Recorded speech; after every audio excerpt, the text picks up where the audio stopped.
Yo, what's good, my peoples? It's your boy, Big Chris, aka the Countdown Animator, and I'm here to bring you another WWE Battlegrounds 2014 pay-per-view review. So, before we get into anything, let's start off and get into this whole pay-per-view. Yeah, it really wasn't a good pay-per-view at all. You start off with the Kickoff Show, and it's Fandango versus Adam Rose, and it's a match they just added last minute.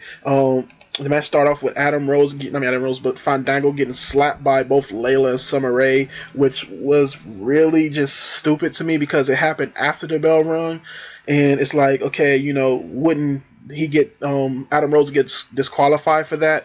For somebody interfering in the match, but nothing happens. Adam Rose hits the party foul and pick up the win here. A really shitty match, 2 minutes going, and it was really nothing to it. Next, you get your advertised kickoff match, which was Cameron versus Naomi, and this match saw Cameron basically taking most of the control at the beginning. Naomi coming in and hitting some high spots and her, a few of her spots. The crowd started to get over with her, and she the one that saved this match from being piss poor and making out just average. But she ends up getting Cameron taken back over on the match and ends up hitting a schoolgirl, which they called it, schoolboy, schoolgirl, on the announce team, and Cameron picks up the win here.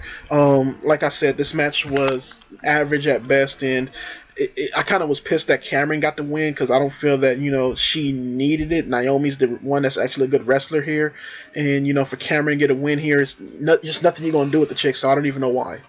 But yeah, that's the Kickoff Show, and it was very shitty to watch, especially being tired as hell. Next, you get your actual start to the show, and it's the Usos versus the Wyatts. This was a tag team match that I felt was two parts. Part one was the first half where it was more methodical and just, brutal, not brutal, but just these guys going, the Wyatts just beating down on the Usos for the first part. Usos did start coming back, but the Wyatts ended up getting a big kick and picking up the first win. The next part saw the Usos coming in and doing their thing, and they got beat down here too, but they luckily picked up a roll up here for a win. So you got your first two falls in this 2 out of 3 falls match, if I didn't say that.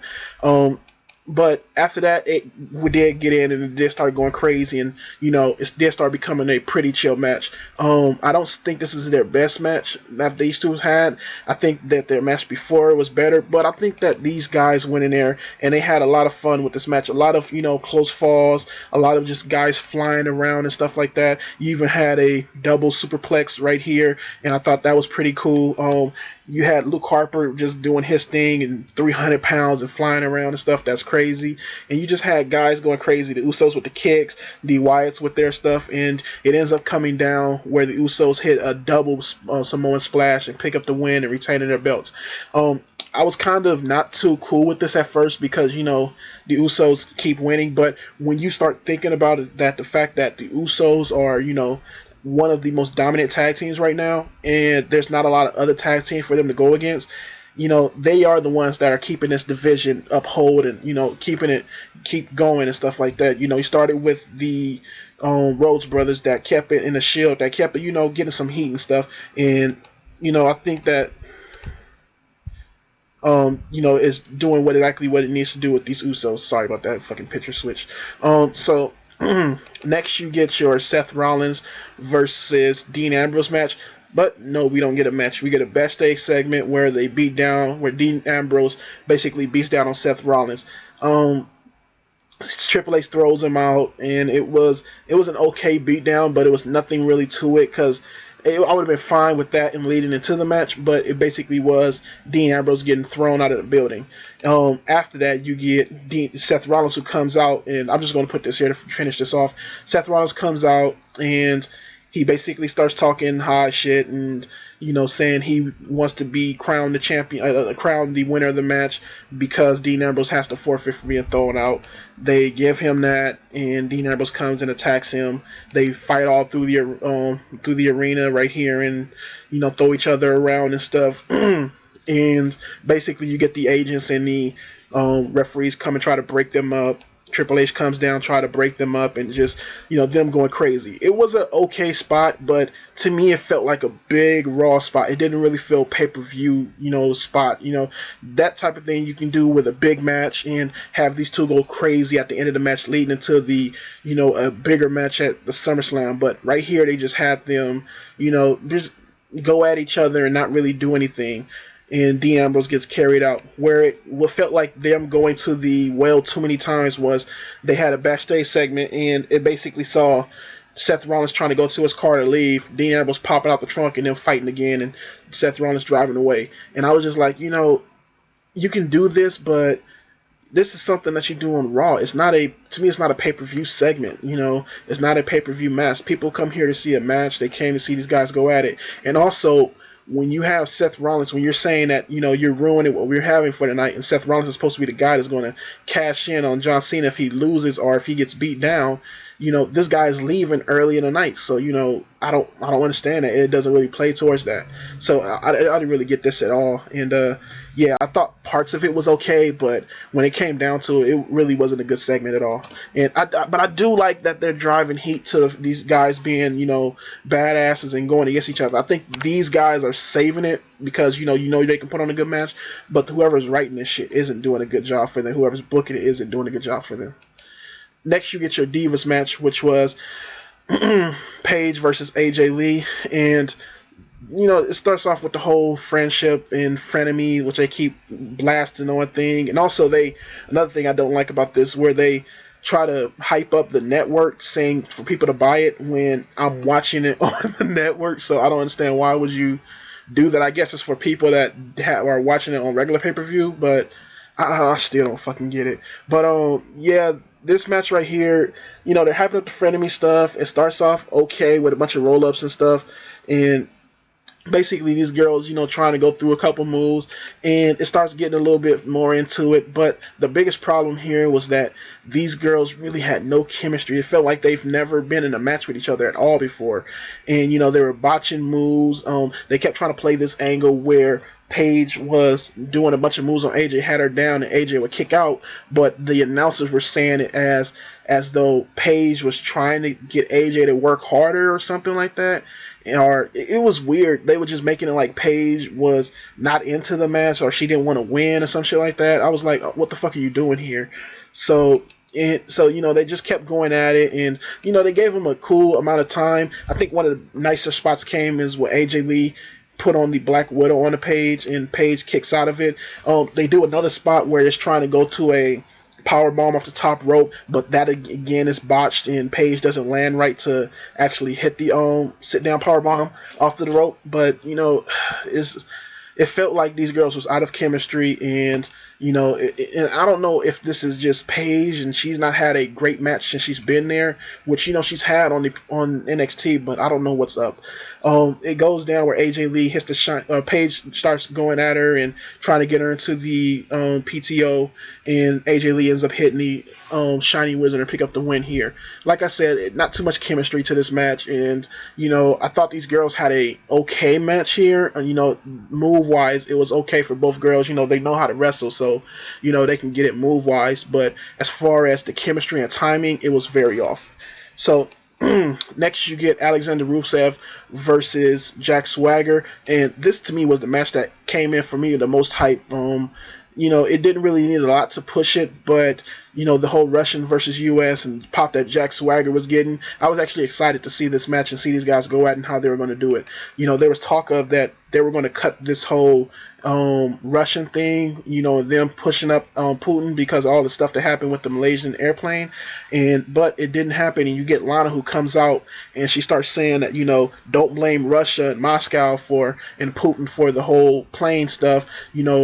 You try to say we're the bad guys, but look at America and the stuff with Iraq and Afghanistan. And I really did like this promo where she just, attacking America for the shit that we done that's fucked up, and how we're trying to push democracy on everybody. And I like that, she's playing on that and, trying to put some, stuff that's real, but, kind of fabricated in there. And I thought that was pretty chill. The problem here was that the crowd really wasn't into it at all. You didn't really get the big giant boos and stuff. You get Jack Swagger who comes out, does the We the People thing. People really doesn't get into it that much. And, it did start getting better once him and Rusev just start going at it. And I thought these two put on a solid match here, just going back and forth with each other, just really going out there and having a nice little big man match. Swagger did a lot of athleticism here, and, did everything he needed to do to make this match okay. He hits Rusev with that ankle lock, and Rusev sold it very well, going through that stuff, and they go back and forth again, and just, them going at it. And I like the way that, they played it to where Rusev is still the stronger guy and the guy that's going to try to put Jack Swagger down. But, you're also playing it to where Jack Swagger has to be brought back up, giving him the babyface role of, even though the heel is on top of me and keep trying to batter me down and stuff and beat me down, I'm still going to come up. I got the spirit of America or whatever you want to say in it, and I'm going to come back in. And they did play that up very well, and he came back and did his thing. The match goes down where Swagger hits the ankle lock on Rusev on the outside. Rusev gets him thrown into the pole on the ring post, and it's a 10 count, and Rusev ends up picking up the win off of the count out. So, like I said, I thought this match was pretty solid. I thought they did a good job of, going back and forth with each other and stuff. And I kind of like, that they found a way to end it without it, to keep it going forward. But I think there should have been a more definite end here. Probably have these two just fight each other until, they both get DQ'd or something like that. I would have liked that better than, this happening, which I thought was kind of a lackluster finish. So after that, you get Lana, who starts cheering with Rusev, and Rusev is still selling the ankle thing, which I did like, and she sends him back out, brings in Jack Swagger, does the accolade onto him, and holds it for a cool minute, then lets it go, and they cheer. So I thought the match was very solid, and I liked the beatdown segment at the end. And this was probably the only match that I thought was, came and did exactly what it needed to do on the show. Everything else felt, either half and half or, a little bit wishy-washy at some points. I thought this was actually cool. Just had a, kind of off finish. So next you get Bray Wyatt versus Chris Jericho.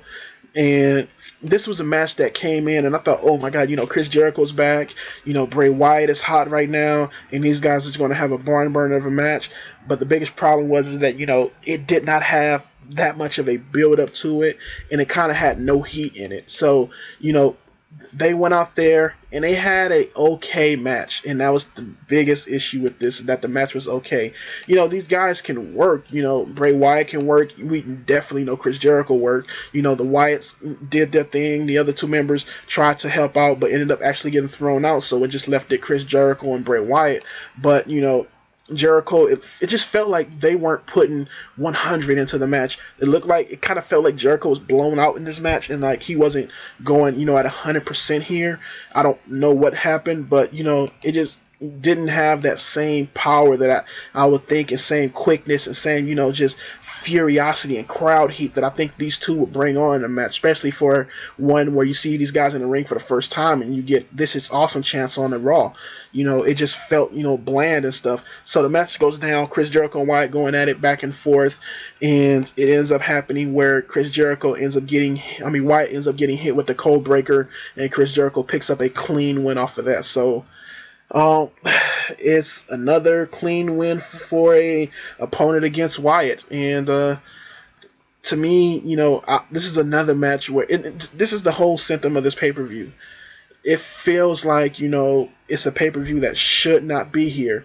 The 7-week build they would have had on the SummerSlam would have been just enough to, make that show a big show. And here you just get another match that just, fell flat, and Wyatt ends up picking up another loss, in a row where he hasn't had a strong win at all since his battle against the Shield. And that's about it. His match with single win as far as Daniel Bryan at Royal Rumble, but the only strong win he's had is the Wyatt family versus the Shield, and that's about it. So yeah, this really wasn't a cool match at all. It was very average. Next, you get the Icy Battle Royal. Everybody comes out and they actually do the intros for everybody, which took a long time and just kind of made me even more mad, because I was like, okay, I hate when people say, oh, why they don't do intros for everybody. This is why, because you have to bring everybody out, and it takes damn near 5 or 6 minutes to do it, and it is not fun just to watch 20 guys come out. That's that's not really cool. So they did that. You get Bray Wyatt that comes out. Bray Wyatt, Bad News Barrett that comes out, and he basically says it's going to be bad news for anybody that wins. He's basically going to fuck them up, once he gets healthy. So, he gives up the belt right here and shows that, he's still alive at least. So the match itself, all these guys going at it. You get Sandow out here, who wasn't in the match at first, but I guess ends up coming back in because something happened in Raw Van Dam. I have no idea, but he wasn't in this match. But Sandow is dressed up as, I think, Gilligan or whatever, and just looks horrible. He didn't really do anything in this match at all. So the match starts off with Khali. Everybody been trying to attack Khali. He fends them off, then starts throwing out guys. Then ends up getting thrown out himself after a bro kick. The match itself was okay. Bo Dallas had a few, special moves. So did Sheamus, and Dolph Ziggler had a nice few spots. They threw out a few guys. A couple of the big spots here was when Kofi and Cesaro started going at it. You get Cesaro, who throws Kofi off the ropes and ends up landing on already thrown out Big E, which I thought was a nice move. Then they start going at it and trying to get Cesaro out and try to flip him out. Cesaro pulls himself back in and ends up slamming Kofi back in. Then they do another sequence on the outside where he's trying to throw Kofi out, and Kofi ends up doing another little spot where he brings himself back in, but ends up getting thrown out anyway. So I thought there was a few nice spots with Kofi, and doing what Kofi does best, and trying to save this match from being boring. That's what Kofi does in these battle royals or Royal Rumble type matches. A couple other things was just Dolph Ziggler and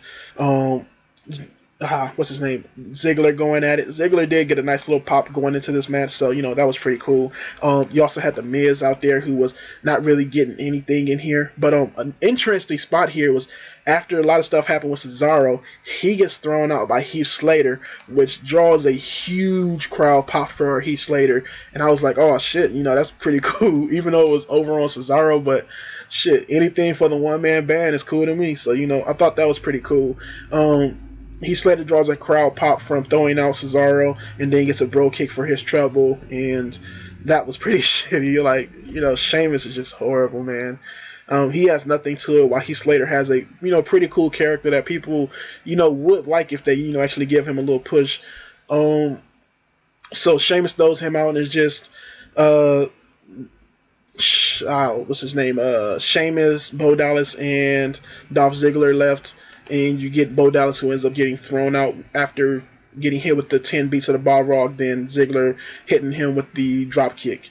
After that, you get Sheamus and Ziggler, who starts going at it. And, they fight for a little bit, get onto the apron, start going at it. Ziggler gets back in and hits a kick on Sheamus when he tries to go for the battering ram. And Sheamus is out. Ziggler thinks he's won, and that's when you get The Miz, who comes back in after he climbed out through the bottom rope or the second rope several times, comes back in, throws Ziggler over, and picks up the win from that. That's how I feel about The Miz coming in and picking up a IC title win in a Battle Royal, throwing out the guy to Ziggler, and, basically hiding the whole time. I'm okay with it. It's the IC title. It doesn't really mean too much right now. I guess they're going to push this match with Sheamus versus The Miz, but it's whatever to me. I would like for Ziggler to get that belt, have him a little pop right now, but it's really nothing. So I'll see what they do on Raw. Next, you get your main event, Fatal 4-Way, John Cena, Roman Reigns, Randy Orton, and Kane. One thing, this match saw John Cena back with both belts after he kind of gave one off to Ric Flair, the World Heavyweight Championship belt to Ric Flair. It looked as though he may end up having, just giving that off and that writing that belt off at the show, but he comes out with both belts. The match itself was okay. I thought, Sheamus, but I thought Roman Reigns looked pretty chill here, and the only problem with this match was that having guys in Cena, Orton, and Kane in this match, just these guys that I've seen in fatal four ways, triple threats, and just these type of matches thousands of times, are that's exaggerating, but dozens of times.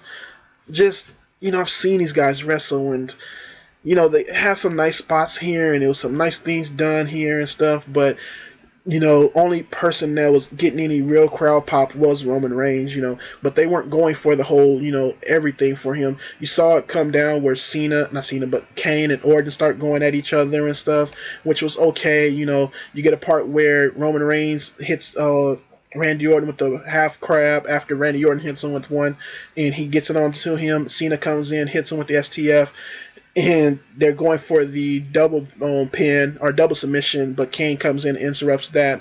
And after that, it just starts going off. Everybody starts doing moves on everybody and starts going crazy and stuff like that. Starts coming down to the end where Roman Reigns hits Randy Orton with a big spear into the barricade, destroying everything. Then he starts going and hitting his little double boots to the face on the apron and stuff like that to everybody, which looked pretty cool. Kane gets back in, hits chokeslam, gets another spear to Kane, and Kane was chokeslam. I think he chokeslammed both Cena and Roman Reigns. Randy Orton hits the RKO onto Roman Reigns, and John Cena hits the AA onto Randy Orton when on top of Kane and picks up the win from that. Like I said, this was an okay match here. Nothing crazy to it, but I thought Roman Reigns looked good here and did his thing. And I thought all guys did work well together. My biggest problem was just seeing another fatal four-way match, which these matches don't really work too well. When you think about them, and it's just a match to get everybody in there all at once. But the biggest issue here was having three guys who we've seen not only in these type of matches before, but also three guys that have been in this role for the past several years. And the only fresh guy in there, you just don't feel anything from anybody else but the one guy. So yeah, that's how I feel about that. As far as the show goes, I really did not like this show. It had a couple spots that I did like, that were okay, wasn't really too great. I like the Rusev versus Swagger stuff, but it didn't really have a good ending. I like the tag team match, but half of the beginning of the match was very slow for me.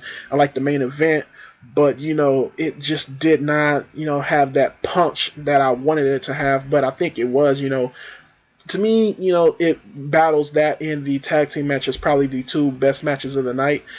Saying that, but they weren't great matches to me. They were okay matches. So I would give this show a D, probably a D plus, like a D for dog. Yeah, this wasn't a good pay-per-view. Probably the worst pay-per-view since Battleground of last year. So thank you for watching, people. I will see you Monday night. Like, comment, subscribe. My links are down below. Thank you for watching. Watch wrestling. Peace.